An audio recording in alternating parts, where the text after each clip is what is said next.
안녕하세요. 31살 여자입니다.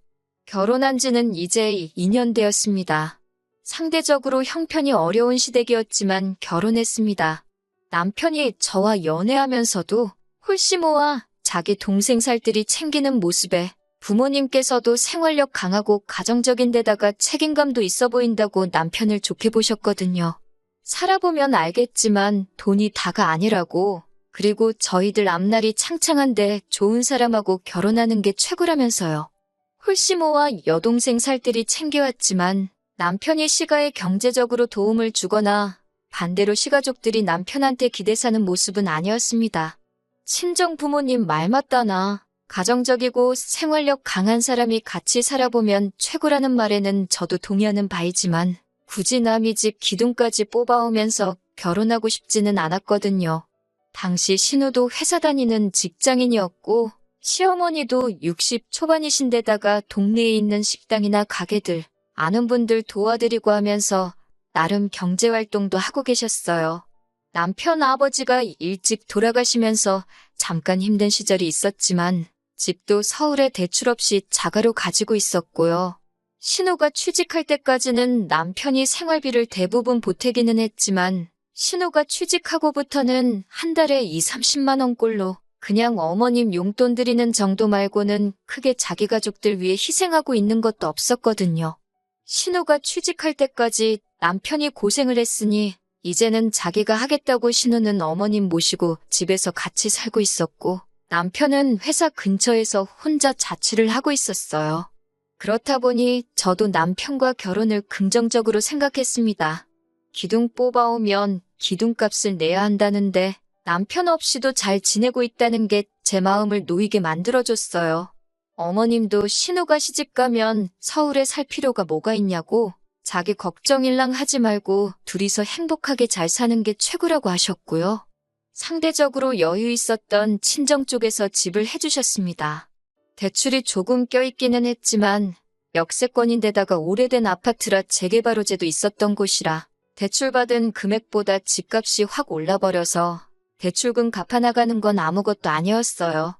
남편도 그간 모아놓은 돈이 적은 편은 아니었기 때문에 아파트 리모델링과 저희가 결혼하고 나서 쓸 차, 그리고 결혼식 비용을 했습니다. 그렇게 하고 나니 혼수할 돈이 아쉽긴 하더라고요. 친정에서 집을 해줬지만 시댁 쪽에서는 사실상 지원을 기대할 만한 상황은 아니었었거든요. 그래도 남편 모아놓은 돈으로 오래된 아파트도 새 것처럼 고쳐놨고 당장 차도 한 대 생겼고 큰 돈 들어갈 것들은 다 끝난 거나 마찬가지인데다가 안정적인 직장 다니고 있는 사실만으로도 감지덕지했습니다. 저도 결혼 생활 시작부터 어디 유명한 브랜드 가구들 같은 거 욕심이 있던 것도 아니고 가정 같은 것도 최고급으로 갖춰놓고 시작할 필요가 없다고 생각하던 사람이었기에 당장 필요한 것부터 하나씩 사고 일단 간소하게 시작하고 나서 그 뒤에 바꿀 수 있는 건 그때그때 여유가 생겼을 때마다 하나씩 업그레이드 해나간다는 느낌으로 바꿔가는 것 또한 결혼 생활의 재미 중에 하나가 아닐까 하는 생각을 가지고 있었기 때문에 그렇게 큰 문제가 되지는 않았습니다. 연애하면서 이미 사람 됨됨이는 인증을 받은 거나 마찬가지기에 조금 모자라게 시작했어도 저한테 자상하고 나름 시댁 지원 하나도 없이 친정 도움받아 결혼한 걸 갚기라도 하려는지 같은 걸 하더라도 친정에 좀 더 하려고 노력하고 저희 부모님께도 잘했기 때문에 좋았습니다. 서로 맞벌이이기는 했지만 여유 있는 부모님 밑에서 편하게 자라온 저와는 다르게 남편은 젊어서부터 가장 역할을 해왔던 경험이 있기 때문에 돈 걸리는 남편이 하기로 했습니다. 걱정이 되지는 않았어요.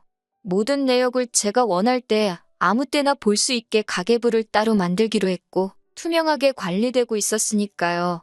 결혼 2년 만에 집값도 많이 오르고 대출도 잘 갚아나가고 있고 남편과 저 둘이서 안정적인 직장 다니며 벌어오는 월수입도 상당해서 저금도 잘 하고 있었습니다. 처음부터 계획한 대로 40인치짜리 중고 TV도 75인치짜리 대기업 TV로 바꾸고 선풍기 하나로 버티던 여름도 이제는 거실에 하나, 안방에 하나에서 에어컨도 설치하고 하나하나씩 집안 살림 맞춰나가면서 정말 이상적이고 행복한 결혼 생활을 보내고 있었습니다. 그런데 얼마 전에 신우가 덜컥 결혼 소식을 전해오게 되었습니다. 결혼한다는 건 축하해야 할 일인데 신우의 갑작스러운 결혼 소식은 시댁을 발칵 뒤집어 놓고야 말았습니다. 일단 신우 나이가 올해로 26이니 결혼하기에는 조금 이른 나이이기도 했고 그동안 남자친구가 있다는 사실조차 아무도 몰랐거든요. 결혼이야 남들보다 조금 일찍 할 수 있다고 쳐도 만나는 사람이 없던 걸로 알고 있는데 난데없이 결혼을 하겠다고 저러고 있으니 난리가 날 수밖에요. 시어머니께서도 저랑 남편한테 연락해서 신우랑 만나서 잘 좀 이야기해보고 쓸데없는 생각 못하게 단단히 잘 말해달라고 부탁했어요. 그래서 저희가 한번 신우를 만나보기로 했습니다. 신우는 아주 단단히 정신이 빠진 소리를 하고 있더라고요. 결혼하겠다고 드는 상대쪽 남자에 대한 이야기를 듣고 보니 대학도 안 나오고 변변찮은 직장도 따로 없는 사람이더라고요. 어떻게 알았냐고 하니까 얼마 전에 친구들하고 일 끝나고 술 한잔 하다가 합석해서 알게 됐다고 합니다. 시어머니가 저희한테까지 연락해서 신우 좀 말려달라는 게 왜 그러셨는지 이유를 안 봐도 알겠더라고요. 아무 준비도 안 돼 있는 사람인 것 같은데 뭘 믿고 만난 지 2달 만에 결혼까지 결심했냐고 물어보니 그 사람이 야망과 포부가 아주 대단하다고 하는 겁니다. 무슨 야망이 있어가지고 저러는가 했더니 남자친구라는 사람 부모님이 동네에서 치킨집을 하시는데 둘이서 같이 닭 튀기는 거 배워가지고 미국으로 건너가서 치킨 사업을 하겠다고 하는 거예요. 신우가 암만 세상 물정을 모른다고 해도 정말 제가 여태껏 태어나서 들어본 말 중에 제일 터무니없는 소리였습니다. 그런데 어이가 없는 건 남편은 신우의 터무니없는 말이 남편한테는 그럴싸하게라도 들렸는지 그래도 젊은 나이에 그런 생각까지 다 하고 대단하다고 하는 겁니다. 자기는 젊었을 때 뭐 했나 싶다고 나이는 자기보다 어린데 배울 점이 많고 괜찮은 사람처럼 보인다고 어디 한번 잘해보라고 하는 거예요. 신우를 뜯어말리러 간 자리에서 남편이 저러고 있으니 신우 있는 자리에서는 더 있어봐야 아무 소용도 없을 것 같고 해서 일단 급하게 자리를 마무리하고 집으로 돌아왔어요. 남편한테는 당신 지금 제정신이냐고 한마디 했습니다. 어머님이 말려달라고 해서 간 자리에서 신우한테 힘을 실어주고 오면 어떡하냐고. 당신이 힘들게 공부시켜놓고 취직시켜놨는데 말도 안 되는 걸 응원해주면 어떡하냐고 한마디 했어요. 남편은 요즘 뉴스만 틀면 한류의 기세가 대단한 것도 모르냐고 해외에서도 한국 거라고 하면 알아주는 세상이 된 건 모르냐고 하면서 동생이 장하지 않냐고 하는 겁니다. 그리고 세계에 한국 음식 알리는 거 따지고 보면 국위선양 하는 거라고요. 우리 부모님 세대가 해외 나가서 고생하고 그런 시대는 지났다고 어차피 신우가 저렇게 고집 부리기 시작하면 아무도 못 말린다고 하면서 그냥 응원을 해주자고 하더라고요. 그러면 우리한테 말려달라고 부탁하신 어머님한테는 어떻게 말할 거냐고 했더니 어머님은 자기가 알아서 말할 테니 걱정하지 말라는 겁니다. 마침 제 주변에도 이민 간 친구가 한 명 있어서 현지 상황에 대해서 물어봤는데 친구는 잘 돼서 대박이 나면 한국에서 치킨집 하는 거보다 몇 배는 좋겠지만 현지 상황도 말이 아니라고. 그리고 닭을 튀겨 먹는 게 미국이 원조나 마찬가지인데 현지인 입맛도 생각해야 되고 쉽지는 않을 거라고 하더라고요. 그리고 미국도 요즘 불경기라서 주변에 있던 잔뼈 굵은 한인 자영업자들도 두 손 두 발 들고 한국으로 역이민 가는 사람도 많다고 시도해보는 건 자유지만 내 가족이면 오지 말라고 하겠다는 식으로 말을 해줬어요. 이런 상황을 전해줘도 남편은 젊은 애들이니까 번뜩이는 아이디어가 있을 것이다 하는 희망회로만 돌리고 있더라고요. 나중 가서는 저도 자포자기했습니다. 망해도 신우 인생이 망하는 거지 내 인생에는 아무런 영향이 없다고 생각했으니까요. 신우가 망하기도 전에 제 인생에 아주 커다란 영향을 줄 것이라고는 그때까지는 상상도 못하고 있었습니다. 시어머니한테서 가족회의를 해야겠다는 연락을 받고 남편과 같이 시댁으로 향했습니다. 저는 그때까지만 해도 어머님이 포기 안 하시고 아예 온 가족들 앞에서 단판을 지으시려는구나 생각해서 저도 제 나름대로 만반의 준비를 하고 갔어요. 그런데 시어머니는 신우 옆에 앉혀두고는 저희한테 돈을 얼마나 모아놨는지 물어보시더라고요. 처음으로 돈 관리를 남편한테 맡긴 걸 후회했어요.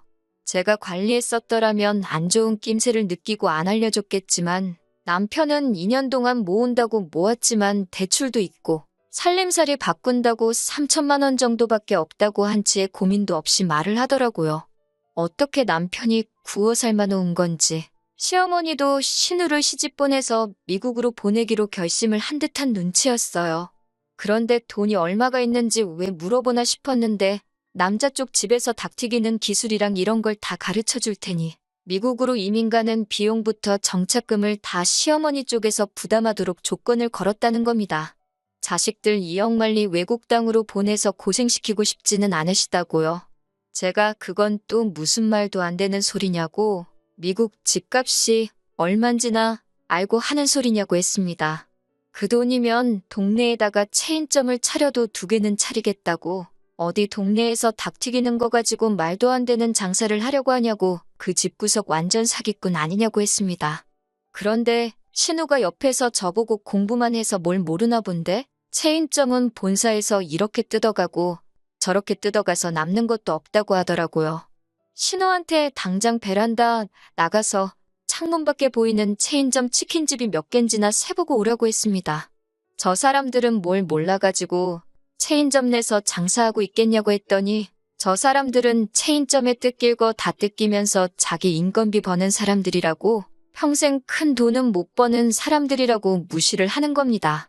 자영업 하는 사람들 중에 직원들만 써서 수급만 해가는 사람이 몇이나 되는지는 아냐고 물어봤어요. 정작 결혼한다는 남자 쪽 부모님들은 치킨집 직원들만 써서 돌리고 계시냐고 물으니 자기 시부모님 되실 분들은 다르답니다. 워낙 부지런하시고 가게에 대한 애착이 커서 직접 운영하시는 거라고 하는 거예요. 말문이 막히더라고요. 신우한테 말발로 밀려서 그러는 게 아니고 어떻게 정신이 빠져도 저렇게 빠질 수 있는가 싶었습니다. 그러면서 신우가 저한테 언니 혹시 지금 나 미국 간다고 질투하는 거냐고 그렇게 안 봤는데 엄청 속물이라고 하는 겁니다. 그러면서 지금부터 자기한테 잘 보여야 한다는 거예요. 저희도 앞으로 아이가 생기고 그럴 텐데 모르긴 몰라도 애 교육시킬 때 되면 지네들 미국 가서 자리 잡혀 있으면 그때 돼서 아이 좀 미국에서 공부시킬 수 있게 도와달라고 할 거라는 겁니다. 그러니까 지금부터 잘 보이라고 하는 거예요. 미래에 우리 아이를 위해서 지금 자기들한테 투자를 해야 한다는 겁니다. 남편도 신우 말을 거들면서 저한테 미국에 가족 한 명 있는 게 결코 나쁜 게 아니라고 하면서 한국에서 암만 비싼 영어 유치원 보내고 공부시키는 게 현지에서 배우는 것만 하겠냐고 자꾸 우리 힘들게 모은 돈을 신우한테 투자하자고 하더라고요. 저는 제 눈에 흙이 들어가는 한이 있더라도 절대 내 돈을 신우를 위해 쓸 생각은 없다고 했습니다. 그리고 애초에 우리가 모아놓은 돈이 3천만 원이 전부인데 그걸로 어떻게 미국에서 가게도 차리고 집도 구하고 하겠냐고 이민 비용 같은 건 생각도 안 하냐고 다들 정신 좀 차리라고 한마디 했어요. 온 가족이 나서서 뜯어말려도 모자랄 판에 시어머니가 쐐기를 박아주시더라고요. 그래서 말인데 당신 집을 팔아서 신우가 미국에서 자리 잡을 비용을 내주고 싶다고 하셨습니다. 어머님이 동네에서 소일거리 하면서 버는 돈이 한 달에 100만 원 조금 넘는 걸로 알고 있는데 이 집을 신우한테 내주면 어머님은 어떻게 하실 거냐고 하니 은근슬쩍 학가를 제안하시더군요. 신우도 자기가 취직하고 여태까지 어머니를 자기 혼자 봉양을 했으니 이제는 저희 차례라고 하는 겁니다. 말도 안 되는 소리 하지 말라고 했어요. 이미 결혼 전에도 남편한테 손 벌릴 생각 없다고 하셔서 친정에서 지원받아 집도 해오고 결혼한 건데 이제 와서 말 바꾸는 게 말이나 되냐고요. 시어머니는 대번에 당신이 지금 말하는 건 그때 했던 말을 바꾸는 게 아니랍니다. 저의 고집 때문에 신우의 밝은 미래를 포기할 수 없지는 않느냐고 일단 당신이 집을 팔아 신우 결혼 자금을 대고 신우가 성공하면 그때 돈을 돌려받아 저희 집에서 나오면 된다고 하시는 거예요. 그때까지 어머님도 저희 집에서 아무것도 안 하실 것도 아니고 저희 맞벌이 부부 하는데 집안일 할 사람 필요하지 않겠냐면서 집안일을 대신 해주시겠다는 거죠. 그리고 덧붙인다고 하는 말이 앞으로 아이가 태어나면 아이 봐줄 사람도 필요하지 않겠냐고 그때 돼서 시어머니가 자기가 애를 봐주고 하면 되는 거 아니냐고 하더라고요. 아주상으로 모녀가 아직 생기지도 않은 애를 가지고 키워주네 공부시켜주네 하면서 저러고 있으니 웃기지도 않더라고요. 그래서 알아서 하시라 했습니다. 더 말해봐야 내 입만 아프고 들을 생각도 없는 사람한테 떠들어봐야 제 시간과 감정만 낭비하는 거나 마찬가지니까요. 단지 저는 그 어떤 이유로도 합가할 생각 없고 더더욱이 그 이유가 말 같지도 않은 신우 때문이라면 더더욱이 그럴 생각 없다고 했습니다. 하지만 남편이나 어머님 뜻을 제가 꺾을 수는 없는 것 같고 이 집구석의 남이라고는 저 하나밖에 없으니 이참에 아예 남이 되겠다고 이혼할 테니까 어머님이 집을 팔아서 신우 미국을 보내주든 치킨을 시켜주든 그건 어머님 돈이니까 알아서 하시라고요.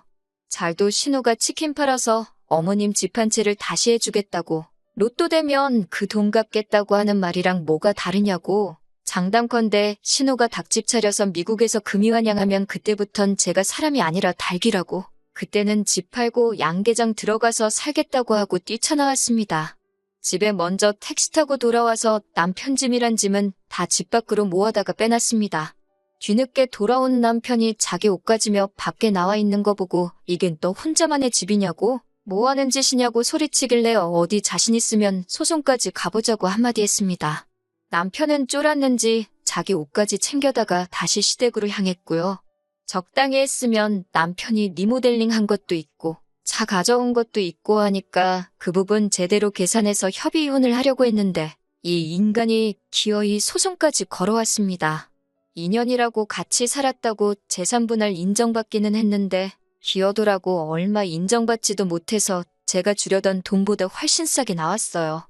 그냥 넘어가려고 했지만 저한테 소송까지 걸었던 게 괘씸해서 친정부모님 인맥으로 좋은 변호사 구해다가 위자료까지 청구했더니 남편 손에 돌아가는 거는 거의 없었습니다. 그래도 연애부터 결혼까지 같이 한 시간이 길다 보니 아무리 막장으로 치달아서 이혼을 하게 되었어도 털어내는 데는 시간이 조금 걸렸습니다. 소송까지 걸면서 사허됐으니 정신적으로도 많이 힘들었어요. 그런데 소송 끝나고 석 달도 안 돼서 남편한테서 어떻게 지내냐고 연락이 오더라고요. 자기가 이제 정신 차렸다고 많이 후회하고 반성하고 있다면서 다시 시작해보면 안 되겠냐고 하는 겁니다. 어머니 학가 이야기는 두 번 다시 꺼내지도 않을 거고 저한테 속죄하는 마음으로 평생 갚아가면서 살고 싶다고요. 소송까지 걸던 자식이 왜 저러나 싶어서 알아봤는데 신우고 신우랑 결혼할 사람이고 두 사람 다 이민준비 과정에서 비자부터 발급받지 못해 미국 가는 건 무산이 돼버렸다고 하네요. 힘들게 들어간 직장까지 때려친 신우는 직장도 없는 남편 벌어먹인다고 그 집 구석 밑으로 기어 들어가 지금 그렇게 원하던 닭튀기는 기술을 전수받고 있다고 하고요. 어머님은 신우 이민자금 대준다고 요즘 같은 부동산 불경기에 급매로 집을 헐값에 넘기셨는데 막상 신우가 저렇게 나가리가 나버린 데다가 야망과 패기 넘치는 백수 남편 먹여 살리겠다고 어머님 봉양도 포기하고 그 집 구석에서 시집살이를 시작했으니 낙동강 오리알이 돼버린 거고요. 신우도 정신이 나간 게 그 남자한테 콩깍지가 얼마나 씌인 건지 그 남자 먹여 살리겠다고 그 집구석으로 기어 들어간 건지 어떻게 보면 사람이 미치면 어디까지 갈 수 있는지 보여주는 것 같아서 무섭기까지 하더라고요.